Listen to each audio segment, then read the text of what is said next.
Ah, nimesahau kiberiti. Mkulima. Yes mama. Hebu niletee kiberiti tafadhali kwa nyumba. Kiberiti na ndo natoka kwa nyumba? Ah, nimesahau huko ndani. Sawa, tumia tu hii yangu alafu. Na wewe mtoto, yaani siku hizi unatumia kiberiti? Hii unafanya nayo nini kwa mfuko? That is my property mama. Property yako aje? Kwani unavuta bangi? Unaitumia kufanya nini? Kuvuta? Gen Z mama. Gen Z ya nini sasa? Gen Z na kiberiti? Unavuta bangi? Unavuta bangi mtoto wangu? Unavuta bangi?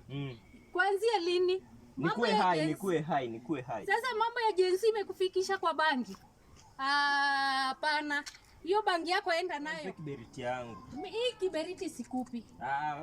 Sikupi. Wewe enda, sikutaki kwa boma yangu. Enda. Mimi sikutaki. Na usirudi hapa. Unafukuza damu yako. Usirudi hapa. Ama mimi si mtoto wako. Mimi kwa boma yangu wavutangi bangi.